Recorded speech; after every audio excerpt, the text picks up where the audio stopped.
Onivia, League of Legends highlights. The Vi and the Silas give you some mid 2v2 power, but is a lot harder to, I think, reliably get a big impact out of them. As Keria sees Renata and says, I can punish an Enchanter. Yeah. No problem. We have seen. Okay. Oh, Dread. I'm liking this. Yeah, wrapping around. Vault Breaker does come through. Gets the auto reset here as Ona connects a Q, but I don't think he's winning this fight. There it is. Dread had the auto attack already primed, and he solo kills Ona in his jungle.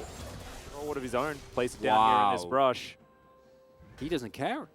Yeah, Zeus, you have to be careful. That's a flash forward here from Canna. The Brittle is going to get procced, and is this just another kill? Dread picks up his second of the game. And Zeus, a very rare... Overall, they're actually playing towards Dread's leads.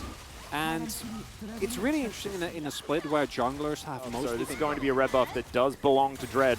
Gumushi to come on through here, but he gets his hand shook and gonna have to flash to get himself out of the way of this one. Now Zeus is rotating over. It's a nice kickback. Faker's here as well. And Dread just gonna get taken down. I don't know how that positioning ended up happening. There's a great name for that. Zirillion. There you go. It sounds like either a J.R. Tolkien book or a rock. Still a possibility. However, that we're getting a bit ahead of ourselves. That's not going to be now. That's going to be next week. We move 12-14 as B2D trying to get into position here against Keria, who just explodes.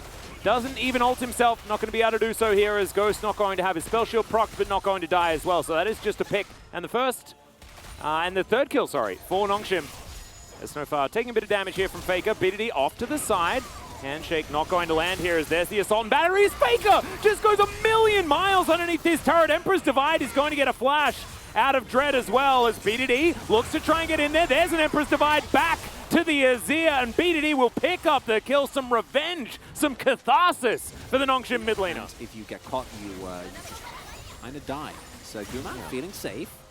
Of course, Keria not ideally going to be in a position where he ults himself, as there's the Ornhorn. Okay, Keria, oh, I don't know how you managed to get around that, as the rock is going to be placed there with the Mountain Rift, and it's Ornn that picks up the kill on the Zillion. Now Gumushi going to get the same treatment. He just explodes as BDD ults him with his own ultimate, and now Ghost is looking to All right, there's some chains. There's some more chains as BDD coming on over. Dread. That is a preemptive ulti as Dread has assault and battery. So now Faker, without the ult, he's real dead. Dread's going to pick that one up. Denting blows going to allow that one to come through. And now Nongshim with a man advantage on the map. They're looking to take down Shirley. They might be able to deny this one. Great handshake there from Snow. One of the things that makes T1 so oppressive to play against, that made him so good, is hold that thought. Yeah, Gumushi Extendo Beam gets the flash out of Canna. The ulti comes through here as well. Can they finish off the dive is the question, and the answer's no, because he just walks his way out. Ona trying to find himself a kick play, but he doesn't quite get there. As there's the chrono shift used by Keria finally. Emperor's Divide comes through from BDD, and Faker was trying to get on top of him. But the Ghost, you are not Zeri. This is danger times. Okay, he's fine. No problem. I'm going to be jet set radioing as BDD is going to find Zeus. This is not close, even in the slightest little bit at all. What? Wow. Okay. Zeus is a handbag. Yeah. Side laning, as I mentioned, not really an option. Was Zeus on like 10% health when that started? No, he didn't have Dominus, and also BDD has less. We get one of those. I think Wolf might be able to actually make the phone call for us. He'll be able to tell you guys how the call went with the certification office once we get to the desk. If you don't get that, I think there's a lot of options. You can, unless you find a massive outplay. Like, I'm talking. Well, speaking of massive outplays, BDD's going to come on through here and lock down Zeus. He prowls, but Ghost is not going to die. Hostile takeover comes through. Faker's going to have to go golden in order to avoid it. Emperor's Divide, the flash. Faker trying to keep himself alive, but BDD, he closes the gap. He gets thrown back towards Gumushi as Canna's now inside the fight as well. And BDD, the dominance. Look at him go. And T1 are just booking it to the Baron. Why not?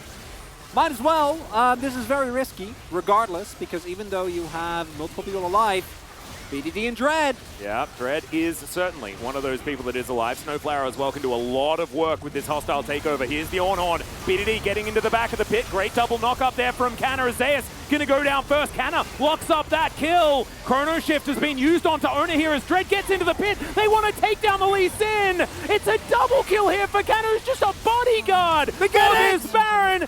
And Nongshim feed T1, a serving of their own medicine here in the Baron pit. BDD gets the chain, but it's a great Emperor's Divide here from Faker, but the chain lash is even better. It's another kill for BDD. He locks down the double. Give him the triple, Nongshim. They absolutely will. And I think we might be going to game 3. Unbelievable! Look at that fight. Kana hitting a couple of beautiful knockups. Snowflower getting a bunch of key handshakes. Are we talking about Nongshim playing as a team and looking like a unit, We are not ready for this What power. year is it? We don't deserve it, Atlas. I am we so are not confused. allowed to witness this. No, we're not. But it's happening anyway. They have a huge lead as they push these Baron minions towards inhibitor turrets. Zeus trying to split where he can, of course, not exactly super valuable in a siege scenario, and he will be able to get some bounty gold as they take down the inner turret. And yeah, that is going to be Mountain Soul here for Nongshim.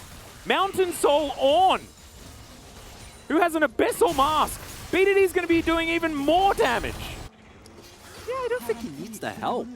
No, Savor it. Savor the day. Absolutely. This Brambleback likely to go down. Gumayusi still waiting for that certification as Faker wants to get over this wall. Emperor's Divide is going to throw him back again as Sand Soldiers are all over this map. That was a very weird sign that they created there. I think it was a square root that was drawn by the Sand Soldiers. I don't know what that necessarily means. As, yeah, Nongshim are looking to try and end this game. The inhibitor turret will go down, inhibitor to follow, and we'll see whether Nongshim are going to play this one by the book. Looks like Dread has the idea of pushing out this mid lane instead. And Cyrilda's is now done for Zeus, but it's feeling too little and potentially too late as he's looking for the wraparound. He's still very dangerous as BDD is not the target that he wants as immediately Zeus is like, I'm out of here. Carrier, make me fast, I must escape. And it is going to be what he does. So, Dread now finally has the minion wave conga lining forward. That extendo beam, not exactly the one that we're expecting, right, from these Zeris. Gumayusi a little bit anemic this game as BDD is just looking so bloodthirsty. 2 inhibitors go down. And Nongshim now have the ability to just get out of here. I still stand by the fact that BDD was MVP mid laner of Worlds last year. I like it. As, all right, we're going for the fight. They're looking for Carrier, and they will be able to get his chrono shift. Immediately, BDD turns into a bigger crocodile than the actual crocodile that is now trying to kill Canna. You cannot kill Canna. He's the one guy that you cannot kill. And Dread is going to get his flash. As now Zeus is on the wrong side of the map. 2 seconds before this Baron is available, and they do not have their chrono shift. Let's see whether Dread's going to be able to win this 1v1. Yeah, Denting Blows is going to be in there. And real strong. He is. And he's got a bunch of damage. Now the turrets are going to be there, so Zeus does get himself out. But that was a legit 1v1 between Dread and himself. I think they've done it. Yeah, well, BDD is looking to solidify it even further. As he's got an Emperor's Divide available, he's going to throw it back there onto Ona. More chains. He's just 1v2ing. Make that 3. Baron is going to be secured here. BDD goes golden. Punish the tendencies of T1. I'm talking about the multiple topside collapses. I'm talking about T1's tendencies to be too far up in lanes. And Nongshim just throw the gauntlet and punch him in the face with it. Well, now Canna's just headbutting rocks and things like this as well as the Ornhorn is going to come through. There's a knock-up, but it's only onto Ona as BDD looking to try and escape from this one. He should be able to do so. He's actually throwing chains back, which is pretty dangerous. As Gumayusi, he is very scary. Will get stunned. There's now Ghost, still at full health, wants to get these autos through. The ricochets are so dangerous. Ghost gets thrown back, but the bailout comes through. He flashes and gets on top, but that's chrono shift as Gumayusi's going to have to flash to get himself out of the way. Carrier as well is just running for the hills, and Goom is going to be taken down. Ghost taking matters into his own hands, and Nongshim will even out the series here with T1, and I don't care if they just go on to lose game 3. I am still so happy that we...